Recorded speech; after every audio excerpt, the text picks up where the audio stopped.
এবার আর ছাড় নাই, ভোটের অধিকার ফেরত চাই। একজন গ্রেফতার হলে সঙ্গে সঙ্গে আরেকজন নেতৃত্ব নিন, নেতৃত্ব দিন। গণতন্ত্রকামী প্রিয় জনগণ, আসসালামু আলাইকুম। দেশ এবং জনগণ আজ এক গভীর সংকটে। এর আগেও বিভিন্ন সময়ে বাংলাদেশ আরও একাধিকবার এমন নৈরাজ্যের অন্ধকারে নিমজ্জিত হয়েছিল।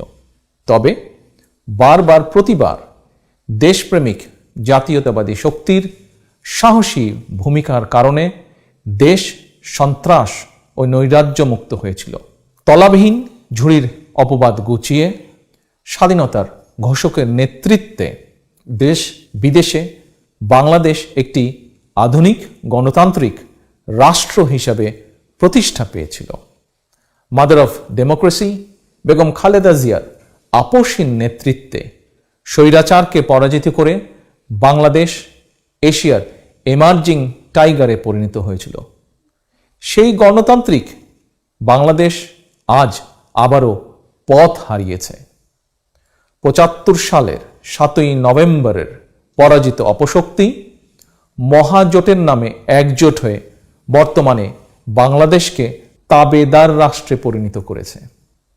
দেশকে তাবেদার রাষ্ট্রের বানানোর সুদূর প্রসারী ষড়যন্ত্রের অংশ হিসেবে ২০০৯ সালে ঠান্ডা মাথায় সুপরিকল্পিতভাবে বিডিআর পিলখানায় সেনা কর্মকর্তা হত্যাযজ্ঞের মাধ্যমে দেশের গৌরব ধুলায় মিশিয়ে দেওয়া হয়েছিল। এরপর থেকে আর ঘুরে দাঁড়াতে পারেনি আমাদের প্রিয় বাংলাদেশ। একজন মাত্র ব্যক্তির অবৈধ ক্ষমতার লালসা মেটাতে প্রিয় মাতৃভূমি বাংলাদেশ ফ্যাসিবাদের জাতাকলে আজ পিষ্ট। গণতন্ত্রের ঘাতক ফ্যাসিস্ট শেখ হাসিনা বাংলাদেশকে গণতান্ত্রিক বিশ্ব থেকে বিচ্ছিন্ন করে ফেলেছে। বর্তমানে সারা বিশ্বে বাংলাদেশের বর্তমানের নিশিরাতের সরকারের পরিচয় government of the mafia, by the mafia, for the mafia. Mafia চক্রের সীমাহীন অবিচার, অনাচার, অত্যাচারে জনজীবনে নাভিশ্বাস উঠেছে।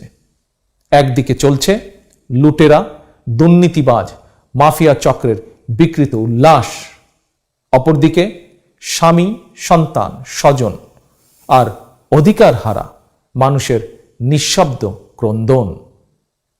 দেশ এবং জনগণের স্বার্থ বিরোধী মাফিয়া চক্রের কর্মকাণ্ড সম্পর্কে গত ১৫ বছর ধরে বিএনপি জনগণের সামনে কথা বলে আসছে। শত বাধা বিপত্তি মোকাবেলা করেও অব্যাহত রেখেছিল বিএনপি তার প্রতিবাদ, প্রতিরোধ এবং আন্দোলন। এই আন্দোলন সংগ্রাম করতে গিয়ে বিএনপির অসংখ্য কর্মী জীবন দিয়েছেন। গুম, খুন, অপহরণের শিকার হয়েছেন বহু নেতাকর্মী হয়েছেন আহত, পঙ্গুত্ব বরণ করেছেন অনেকে। নিশিরাতের মাফিয়া সরকারের বিরুদ্ধে বিএনপি এতদিন যে সকল কথাগুলো বলে আসছিল সমগ্র দেশের মানুষের সামনে, আজকের বাস্তবতায় বিএনপির প্রতিটা কথাই যৌক্তিক এবং সত্য হিসাবে প্রমাণিত হয়েছে। ফলে মানুষের অধিকার প্রতিষ্ঠার লক্ষ্যে বিএনপির দাবিগুলোর প্রতি দেশের মানুষ, জনগণ স্বতঃস্ফূর্ত সমর্থন দিয়েছে। প্রিয় দেশবাসী, দাবিগুলো এখন গণদাবিতে পরিণত হয়েছে এবং এ কারণেই বিশ্বের সকল গণতান্ত্রিক শক্তিগুলো আজ এই গণদাবির প্রতি তাদের নৈতিক সমর্থন জানিয়েছে। দেশের জনগণ বিশ্বাস করে ক্ষমতা কুক্ষিগত করে রাখা মাফিয়া চক্রের হাতে দেশ এবং জনগণের স্বাধীনতা ও সম্মান নিরাপদ নয়। ফ্যাসিস্ট শেখ হাসিনা দেশের প্রতিটি সাংবিধানিক এবং বিধিবদ্ধ প্রতিষ্ঠান ধ্বংস করে দিয়েছে। দুদক এবং নির্বাচন কমিশনের মতন বিচার বিভাগও এখন মাফিয়া সরকারের ইচ্ছা পূরণের হাতিয়ার হিসেবে ব্যবহৃত হচ্ছে। বর্তমানে দেশের সবচেয়ে অবিশ্বস্ত সাংবিধানিক প্রতিষ্ঠানটির নাম নির্বাচন কমিশন। সম্প্রতি সময় ঢাকার কথিত একটি উপনির্বাচন এবং নতুন রাজনৈতিক দলকে নিবন্ধন দেওয়া দিয়ে নির্বাচন কমিশনের আচরণ রীতিমতন ফৌজদারি অপরাধের শামিল। বর্তমানে আওয়ামী মাফিয়া সিন্ডিকেটের কাছে জিম্মি বাংলাদেশ, জিম্মি বাংলাদেশের সাধারণ জনগণ। প্রতিটি সেক্টরেই চলছে অনাচার, অনিয়ম। বিদ্যুৎ খাতের লুটেরাদের রেহাই দিতে ফ্যাসিস্ট হাসিনা তার অবৈধ সংসদে পাশ করেছে ইন্ডিমিনিটি আইন। ফ্যাসিস্ট হাসিনা সরাসরি পৃষ্ঠপোষকতায় মাফিয়া চক্র বাজার সিন্ডিকেট করে নিত্য প্রয়োজনীয় জিনিসপত্রের দাম প্রতিনিয়ত বাড়িয়ে চলেছে। নিশিরাতের সরকারের অবৈধ মন্ত্রী স্পষ্ট করেই কয়েকদিন আগে বলেছে, বাজার সিন্ডিকেটের বিরুদ্ধে ব্যবস্থা নিলে ক্রাইসিস হবে। এই অবৈধ বাণিজ্য মন্ত্রীর এই বক্তব্যের কয়েকদিন পরেই দেশের সমগ্র জনগণ দেখেছেন বাজার সিন্ডিকেটের সঙ্গে জড়িত তারা মাফিয়া সরকারের প্রধানকে তুষ্ট করার প্রতিযোগিতায় লিপ্ত হয়েছে। প্রিয় দেশবাসী, এতেই প্রমাণিত হয় দেশের লুটেরা সিন্ডিকেটের প্রধান পৃষ্ঠপোষক খোদ ফ্যাসিস্ট শেখ হাসিনা। প্রিয় দেশবাসী, আওয়ামী দুর্নীতিবাজ কিছু ব্যবসায়ের বাজার সিন্ডিকেটের কারণে বাজারে নিত্য প্রয়োজনীয় জিনিসপত্রের দাম প্রতিনিয়ত বেড়ে চলেছে। ফলে অর্থাভাবে, অর্ধাহারে, অনাহারে কাটছে বহু মানুষের জীবন। দেশে চলছে নীরব দুর্ভিক্ষ। দেশে এখন সর্বক্ষেত্রে পাহাড় সম বৈষম্য। শেখ হাসিনার লুটেরা দলের বেপরোয়া লুটপাটের কারণে দেশের প্রায় সবকটি ব্যাংক দেউলিয়া হয়ে গিয়েছে। নির্মম সত্য হল, শেখ হাসিনার মূলনীতি উন্নয়নের নামে দুর্নীতি।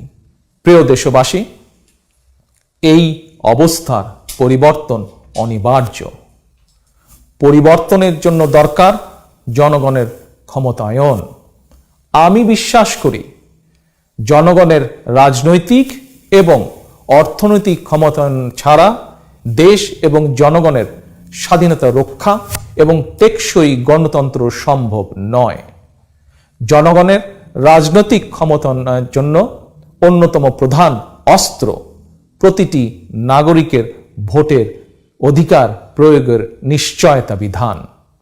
জনগণ দিনের আলোয় নির্ভয় নিরপেক্ষভাবে ভোট প্রদানের সুযোগ পেলে শেখ হাসিনার পক্ষে কখনোই ভোটের মাধ্যমে ক্ষমতায় যাওয়া কিংবা থাকা সম্ভব নয়। এ কারণেই ক্ষমতা দখল করেই শেখ হাসিনা প্রথমেই জনগণের ভোটের অধিকার কেড়ে নিয়েছে। দেশের জনগণের ভোটের অধিকার কেড়ে নিয়ে ফ্যাসিস্ট হাসিনা বিনা ভোটে রাষ্ট্র ক্ষমতা কুক্ষিগত করে রাখতেই প্রকাশ্যে অন্য দেশের করুণা ভিক্ষা করেছে। অবৈধ ক্ষমতার লালসা মেটাতে এভাবেই অন্য দেশের করুণা ভিক্ষা করার মাধ্যমেই ফ্যাসিস্ট হাসিনা স্বাধীন বাংলাদেশের মুক্তিযুদ্ধ এবং মুক্তিযোদ্ধাদেরকে করেছে অপমানিত। প্রিয় দেশবাসী, দেশে বর্তমানে প্রায় 12 কোটি ভোটার। ভোটার তালিকায় এর মধ্যে গত এক দশকে তরুণ প্রজন্মের প্রায় 3 কোটি ভোটার যুক্ত হয়েছেন। কিন্তু তরুণ প্রজন্মের এইসব ভোটারদেরকে গত কয়েকটি জাতীয় নির্বাচনে ভোট দিতে দেওয়া হয়নি। আজকের তরুণরাই আগামী দিনের বাংলাদেশ। অথচ জীবনের শুরুতেই এই তরুণ প্রজন্মকে মিথ্যাচার আর প্রতারণার সঙ্গে পরিচিত হতে বাধ্য করা হয়েছে। তরুণ প্রজন্ম জীবনের শুরুতেই দেখেছে তাদের ভোটের অধিকার কেড়ে নিয়ে রাষ্ট্র ক্ষমতা দখল করে রেখেছে এক মিথ্যাবাদী প্রতারক সরকার। ভোট ডাকাত মাফিয়া সরকার তরুণ প্রজন্মের সামনে লুটপাট, দুর্নীতি, মিথ্যাচার ছাড়া আর কোনো আদর্শ উপস্থাপন করতে পারেনি বলেই অন্যের স্বার্থ রক্ষায় কিছু তরুণ তাদেরই সহপাঠী আবরারকে নির্মমভাবে পিটিয়ে হত্যা করেছে। প্রিয় দেশবাসী, সুতরাং বর্তমান এবং ভবিষ্যৎ প্রজন্মের জন্য একটি আধুনিক ও নিরাপদ বাংলাদেশ গড়ার লক্ষ্যে বিএনপির আন্দোলন অব্যাহত রয়েছে। এই আন্দোলনকে সফল করতে নাগরিকদের লুণ্ঠিত ভোটের অধিকার পুনরুদ্ধারই বিএনপির প্রথম অগ্রাধিকার। লুণ্ঠিত ভোটের অধিকার পুনরুদ্ধারের চলমান এই আন্দোলনে বিএনপির অসংখ্য কর্মী হতাহত হয়েছেন। হামলা, মামলা, নির্যাতনের শিকারে পরিণত হয়েছেন আরো বহু। এই আন্দোলনে শহীদদের কাতারে সর্বশেষ সামিল হয়েছেন লক্ষ্মীপুরের সজীব। গণতন্ত্র, মানবাধিকার, ভোটের অধিকার প্রতিষ্ঠার চলমান এই আন্দোলনে শহীদদের মিছিল হয়তো আরো দীর্ঘ হবে। ক্ষমতা আঁকড়ে রাখতে ফ্যাসিস্টরা হয়তো আরো মরণ কামড় দেবে। প্রিয় দেশবাসী, জনগণের ঐক্যবদ্ধ আন্দোলন ইতিমধ্যেই মাফিয়া সরকারের ভিত নড়িয়ে দিয়েছে। দেশে যেমন ফ্যাসিস্ট সরকারের আয়ু কমতে শুরু করেছে, একইভাবে তাদের বিদেশে পালানোর পথও রুদ্ধ হয়ে আসছে। নিজেদের করুণ পরিণতি ঠেকাতে ফ্যাসিস্ট সরকার এখন ৭১ সালের মতো তথাকথিত পিস কমিটি গঠন করেছে। ৭১ সালে পিস কমিটি গঠন করেও হানাদার বাহিনী বাংলাদেশের স্বাধীনতা আন্দোলন দমাতে পারেনি।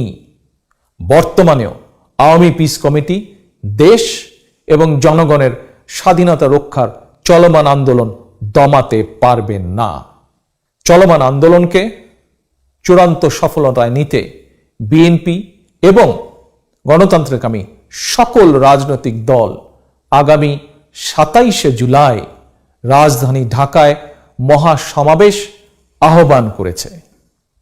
এই সমাবেশ, প্রিয় দেশবাসী, স্রেফ কোনো একটি রাজনৈতিক দলের ক্ষমতায় যাওয়ার সমাবেশ নয়। এই সমাবেশ ছাত্র, তরুণ, যুবক, নারী, শিশু এবং সকল শ্রেণী পেশার মানুষের জন্য একটি নিরাপদ বাংলাদেশ গড়ার সমাবেশ। এই সমাবেশ সাংবাদিকরা যাতে স্বাধীনভাবে লিখতে পারেন সেই অধিকার প্রতিষ্ঠার জন্য এই সমাবেশ। এই সমাবেশ মানবাধিকার কর্মীরা যাতে স্বাধীনভাবে কাজ করতে পারেন সেই পরিবেশ তৈরির জন্য এই সমাবেশ। এই সমাবেশ দেশের সিভিল সোসাইটি যাতে নিরাপদ পরিবেশে নিজেদের মতামত ব্যক্ত করতে পারেন তেমন রাষ্ট্র ও সমাজ প্রতিষ্ঠার সমাবেশ। প্রিয় দেশবাসী, এই সমাবেশ ১২ কোটি মানুষের লুণ্ঠিত ভোটের অধিকার পুনরুদ্ধারের সমাবেশ। এই সমাবেশ রাজনীতিবিদরা যাতে মানুষের পক্ষে নির্ভয়ে কথা বলতে পারেন সেই অধিকার প্রতিষ্ঠার সমাবেশ। প্রিয় দেশবাসী, সর্বোপরি এই সমাবেশ, এই আন্দোলন গণতন্ত্র বিরোধী ফ্যাসিস্টদের কবল থেকে দেশকে উদ্ধার করে জনগণের বাংলাদেশ জনগণের কাছে ফিরিয়ে দেওয়ার আন্দোলন।